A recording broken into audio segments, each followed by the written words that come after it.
So this here is going to be Terry Olson, who is Jeffrey Michael Watney's probation officer, the convicted child molester, her supervisor, Mark Mell, his supervisor, Jim Scoville, the child protection worker who did the mandate report, Paula Pledge, her supervisor, Stacy Devitt. This all shows 100% clearly Dakota County Courts, the probation, the county attorney's office, the local police department, South St. Paul. Abuse of power. You're dealing with people who have control in the decision making, whether to charge something or not charge something. When they're the ones that are wrong and did the wrong, what are they going to do, is slap their own hand? Or are they going to turn around and turn it on someone else and instead make someone else look bad and abuse them? I know I'll never get no fairness or any type of justice dealing with Dakota County Courts, ever. All conflict of interest will be nothing but abuse, harassment, threatening, scare tactics, while they're the ones that are in the wrong, clearly 100% in the wrong. I demand accountability for their actions, not abuse and control. And just because they hold the power to decide whether you can do something or not, they shouldn't be able to hold the power and control shit over that. This just shows 100% clearly that they do what they want, whenever they want, however they want to do it. And what are you going to do about it? Because they're the ones that control the legal system, the process. And when they're the ones that are wrong, and you show them clearly by the laws and the statutes and standards that are set in place, this is straight 100% showing fact, abuse of power, abuse to people. This is showing right here, Mark Mell and Terry Olson wind up filing papers in Scott County to try to get Jeffrey Michael Watney off probation early after I contacted them the very first time, in Mark Mell's own words. Yes, we did file the papers in Scott County after you reached out to us, but no, we were already starting the process beforehand. Well, if you started the process beforehand, you would have had all the papers, documentation, and everything ready on this case when I called and contacted you then and talked to you the first time. Not this, oh, I dig into this and dig into that. You would have already had all that right there. Right here, him writing a letter over to Scott County saying that he's a good candidate, you got probation early.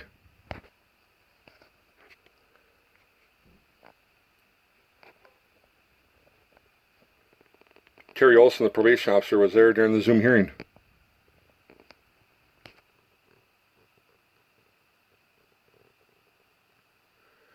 While these aspects of the defendant's request do not go unnoted, the court finds that the sheer seriousness of the defendant's conduct in the underlying conviction outweighs his interest in this promotion opportunity.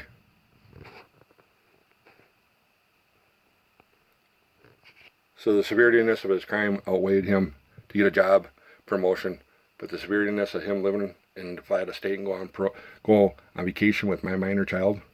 A convicted child molester was able to leave state and go on vacation with my minor child over 10, 15 years ago was not seriousness. But it's serious enough for a job promotion.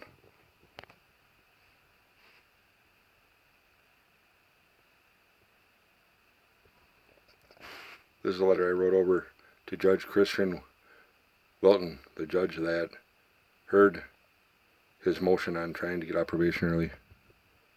I sent him this letter.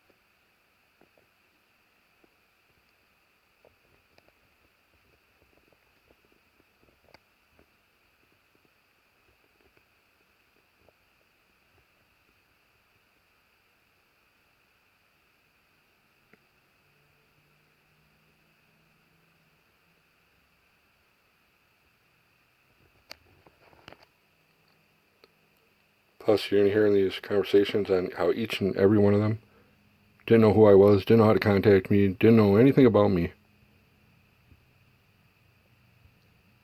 All my court process, all in Dakota County. You can look at my registry of action and how many times I've been to court over the things with my daughter.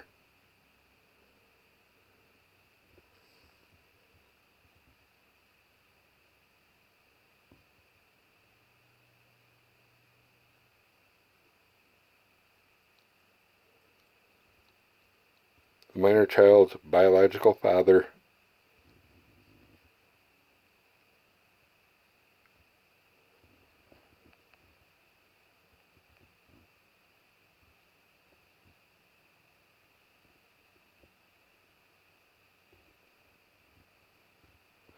Minnesota statute governs the initial procedure that a parent must follow to request that a district court order the name change of a minor.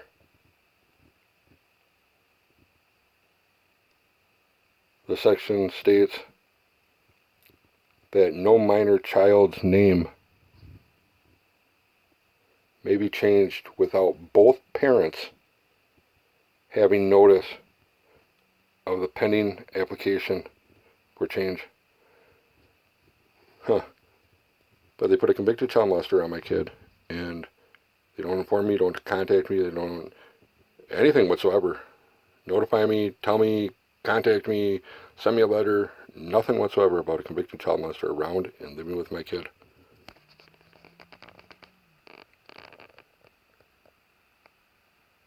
Here it is, that located Jeffrey's probation officer, Terry Olson. I called and spoke with Terry, who informed me she is currently the probation officer for Jeffrey Watney. Terry was aware of the complaint Matthew has brought up and informed me that he has in the past contacted her supervisor regarding the issues. Terry informed me that Jeffrey is in compliance of his probation, and he has done every step to have contact with Kayla. Terry informed me that there is no violation here. Terry informed me that she will send me a memo stating that Jeffrey has had permission to be around Kayla when she was a minor. I will attach the memo to this case file when I get it. Deborah also emailed me 4 documents showing custody rights and showing that Jeffrey is allowed unsupervised times with Kayla. These documents will be uploaded to evidence. So there's going to be a memo that Terry was going to send stating Jeffrey has had permission to be around Kayla when she was a minor. There was a memo, document showing custody rights, and showing that Jeffrey is allowed unsupervised contact times. 4 documents. First document, signed parent recognition, show legal parental rights, so on and so forth. 1 document. Second document, the so-called mandate report that Paula Pletch did. And in Paula Pletch's own words, because Jeff has completed his sex pedophile treatment successfully and has been living in the home with Kayla for 10 years.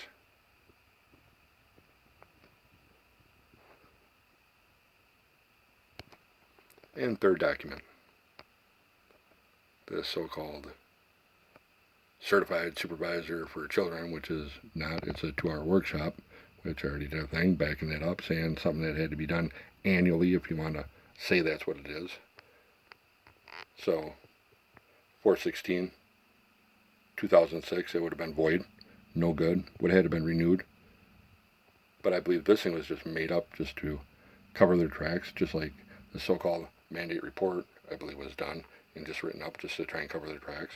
But regardless, both of them help me and back up even more of my solid fact proof on what I'm saying. So where's this fourth document? There's 3 documents. Where's the fourth? This right here shows clearly. They know who I was. They had all the information all along. They wound up sending it right over to the Burnsville Police Department, showing that they had it, knew about it, and had it all along. Duh, why wouldn't they? So, listen to their lies, one after another.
Want to clarify one thing. You know, he kept on saying, don't put words in my mouth.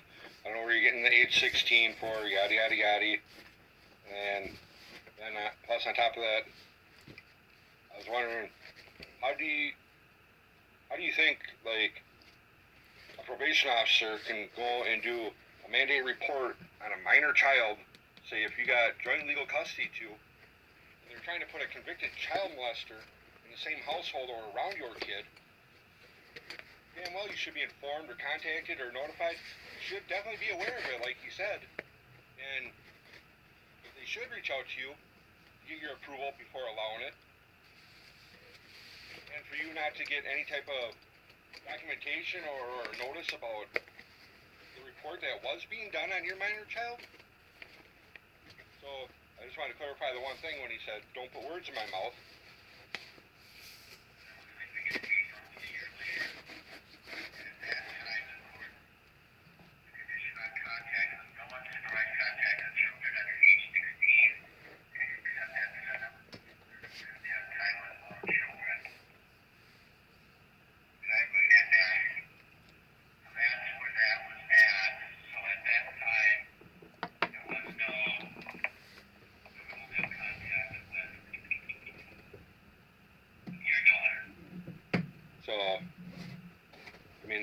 The same conversation, he's just lying to himself. I mean, ridiculous. Over and over, every single thing that they said and pointed out and tried to claim, I pointed out straight physical fact proof that it was lies over and over and over. Now, this is Mark Mel calling me back after him taking a few days looking into it and investigate and go through the files.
said having contact or living with. And if they don't know if there's another parent, like I said, I'm not sure if they investigate that further. I don't know. Like the police officer knowing that he was not just supposed to be around his own kids unless they're supervised. So, You know what I mean? And obviously, you know, it's not his kid. So wouldn't you normally question like, well, he's a parent of the kid here that's under the roof. so we have a number of things, and again, just speaking generally, I know that this is tough, but I just want to protect like personal information confidentiality. Right. So when clients come in on sex offenses, there again is like a whole bunch of process stuff that's in place, right?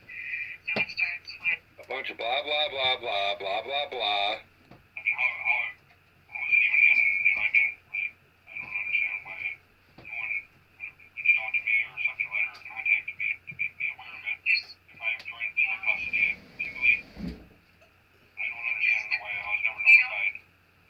we don't do, yeah, I do, and we don't do background checks on people. Like when my clients get into a relationship or whatever the case may be, you know, I meet that person, but I can't run a background check on them. I don't do that stuff. So a lot of it is information that we receive. You know what I mean? So, and I want to check on that, but about there's a minor child in the house, so that would really concern you guys. yeah. That's what I'm contemplating. Right, so we still wouldn't do any kind of background checks. We still wouldn't be, you know, questioning, like, it seems silly to say this right now, but I mean, to be honest, I don't know if I've said, you know, I can't say for sure that that was always part of protocol if there's another parent involved. Like I said, I think we do that now, but I'm sorry, it's been over 20 years since I know that our policies and how we do things have changed. Like I said, we've gotten better. Well, so policies is probably a strong word. It's more guidelines. It's more how we operate. And I think that whenever things come up, issues that need to be addressed, I think in any situation, we really need to take a look at what we could do better and what we could do differently. So it wasn't that there wasn't things in place to protect your daughter. It was just a piece that we didn't know about you. We didn't check to see if there was another parent, possibly. You know what I mean? I don't understand how you guys don't know. If you know there's a minor child and age is, like, isn't that like a concern? Like, okay, well, you know, who's the other party to this child? I mean, It is a concern, but those are also concerns that when we talk about people and their treatment, like what are the risks? I mean, absolutely, it doesn't. and more blah, blah, blah. Like, again, her, as you can see, is Mark Mel as well. Wanted to play we didn't know who you were, we didn't have no contact info or weren't aware of you or you weren't part of the picture or whatever BS story. And here's Paula Pledge.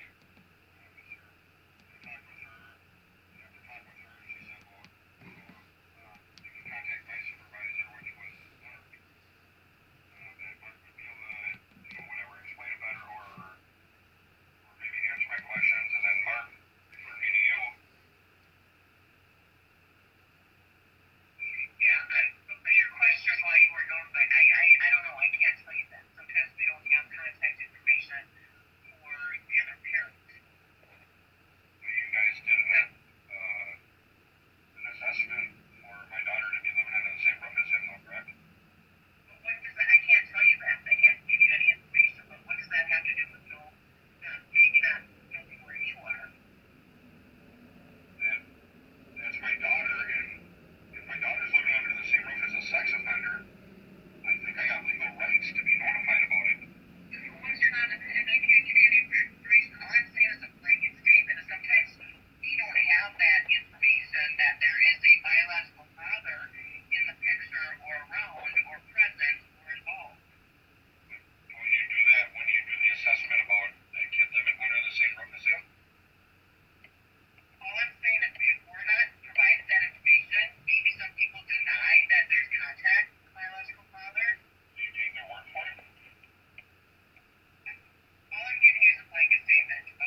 protection worker turned out to be, she's the one that did the mandated report, is actually laughing at me about me questioning about a convicted child molester around my kid, and I was never informed.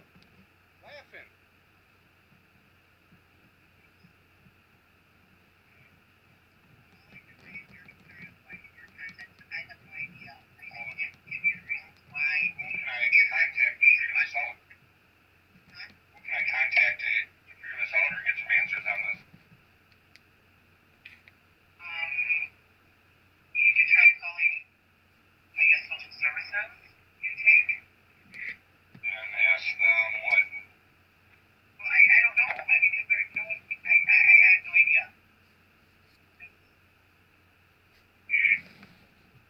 Child protection worker, Paula Pletch, like 20-some years working for Dakota County.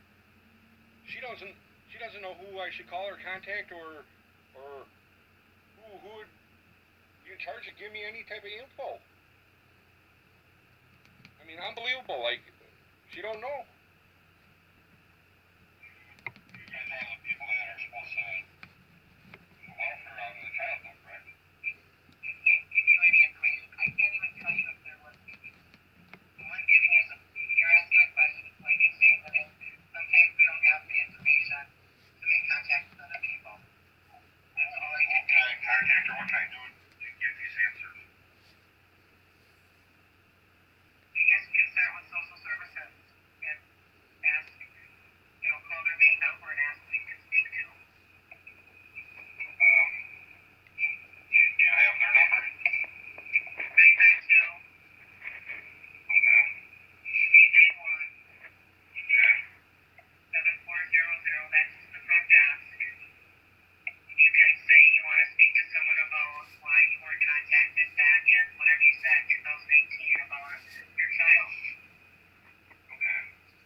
Saying she doesn't know anything about it or anything about what case my child was involved in.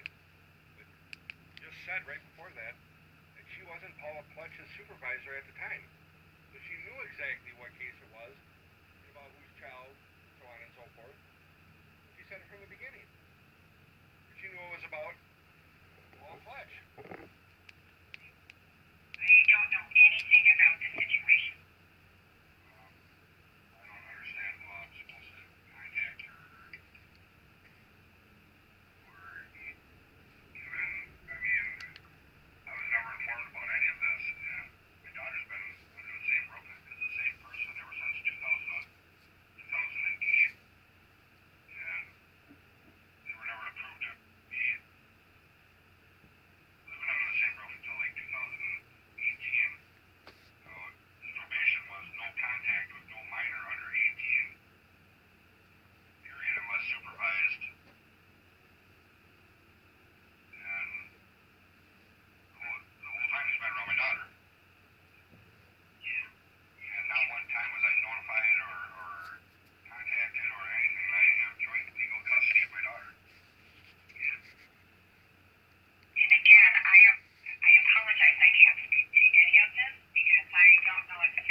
She's a supervisor, and that's what a supervisor does. She can just look it up, and I mean, mind-blowing. Like, just intentionally lying, intentionally hiding it, intentionally being deceitful, without a doubt. Straight being frivolous, deceitful, abusing power. At that point, it would have been a different supervisor who has since retired.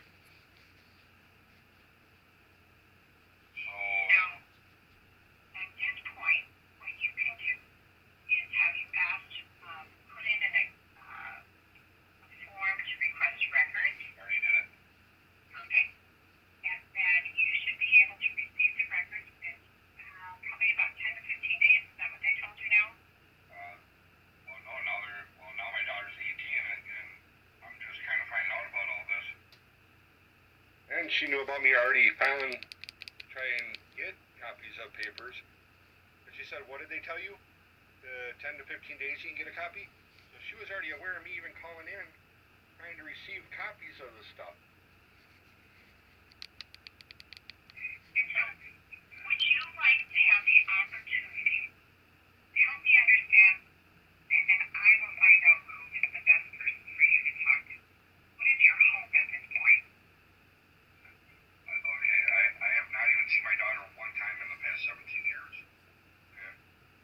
I went through a court, filing papers, filing. I have nothing on my record. I have no reason that I shouldn't be able to have anything to do with my kid, period. I have nothing putting on my record where whatever. The whole thing, the mother was just vindictive because she wanted money, and if you don't give me money, you're not going to see the kid. I took her to court so many times that he put a block on my case and only said that the one judge would listen to it. If I wanted to file papers again, I had to write her a letter first, letting her know what changed or what significant, whatever. She was going to send me a letter back and let me know if I had any grounds or not to even file papers. Like, not one time in 17 years have I seen my kid. It was set up, I was supposed to hear supervised. They said the date, it was court ordered. But she waited a week after that date. She would go and fill out the papers. And then when I filed papers again on it, they say, well, it was already court ordered on this date. I was supposed to see her, but she didn't come until a week later.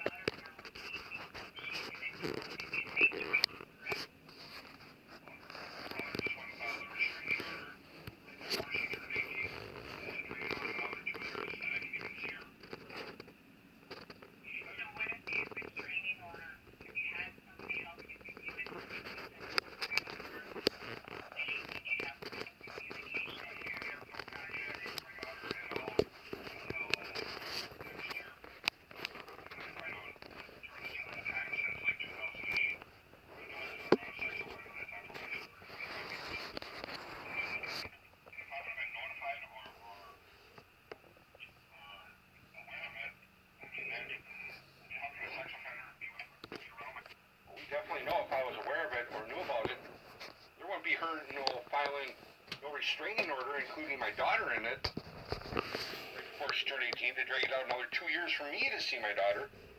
You know damn well if I would have known about it then, none of that sure wouldn't happen.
And I apologize. I can't speak to any of that. I don't know what happened, and I'm not I would like at liberty. figure out how I can find out what happened and that would have drastically changed everything altogether. And then the whole point of him being around her the whole time and he's never been violated or I mean, he was not supposed to have any contact with any minors under 18 until like 2018 they were approved to live together. I mean, there's contact there under the same roof. There's contact with him with her in the place with my daughter. I mean, there's Yeah, I apologize. I don't know if I can put you to somebody that's going to be able to give you an answer that, has any type of impact on what you're doing right now. So I apologize, but like I said, the supervisor that was on that case is retired, so they're no longer here. The manager at that time is no longer here. There's just, I just don't know. there's some that like I mean they can't look into it and What did she say? The supervisor that was on it is not there? I apologize. I don't know if I can put you to somebody that's going to be able to give you an answer that, has any type of impact on what you're doing right now. So I apologize, but like I said, the supervisor that was on that case is retired, so they're no longer here. She did say the supervisor that did work on the case is no longer there. Paula Pletch is the one that did the mandate report. She even said it at the beginning of the recording. And I got a copy of the mandate report. It was all done by Paula Pletch, and then to sit there and act like the person ain't here no more. Lying, deceitful, frivolous, intentionally coward. Mark Mel puts his money like, they're not fucking going to do on me. Like, they're not going to do nothing. What does it matter anyways?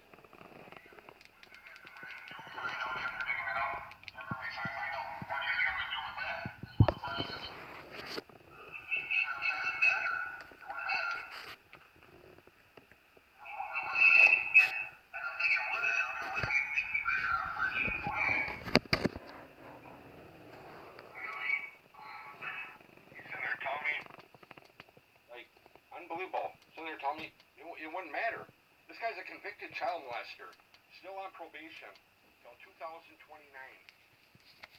And this probation officer supervisor is going to tell me, if I'm showing him solid physical fact, videos and pictures of him and my kid that are out of state on vacation, I mean, who cares? We're not going to do nothing. What does it matter anyways? Like, you're talking about a convicted child molester that was molesting his own kid around someone else's minor kid. Leaving state. Unfucking believable. And then sit there and tell me, I don't think it'd matter. We won't do nothing and unbelievable. Unfucking believable.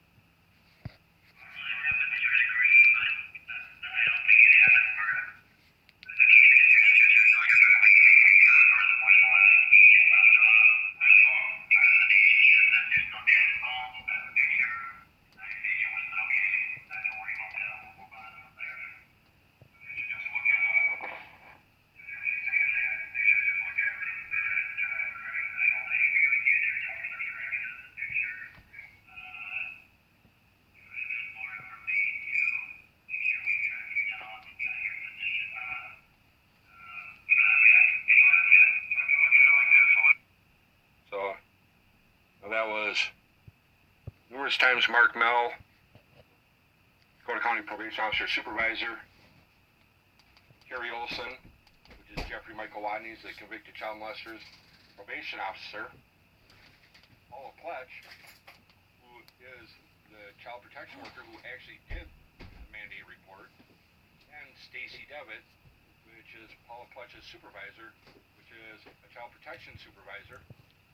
Dakota County employees, each and every one of them claim that sometimes they don't have that info or information, who the parent is. You know, if the other party says, they don't give them the information or the contact information, or they say he's not in the picture or whatnot ever.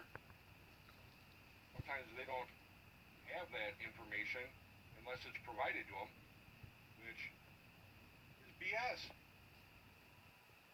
Because they wound up emailing the documents over to the Burnsville Police Department, showing and stating clearly the custody rights between me and my daughter. Well, we all know damn well, right, that all along they knew and they had it, and you can't say they don't have the resources or the ability, or it's part of their own protocol or part of the responsibility of their job, because we know it's that as well. But they clearly, each one of them, we didn't have the contact, we didn't know, whatever, BS. You heard it all. You heard it straight from their own mouth. And they wound up faxing over the documentation right over to the Burnsville Police Department. They clearly admitted right there. By sending that over, they boldly just showed that they were lying, and it was just bullshit. They were feeding me all along. Lying, deceitful, abuse of power.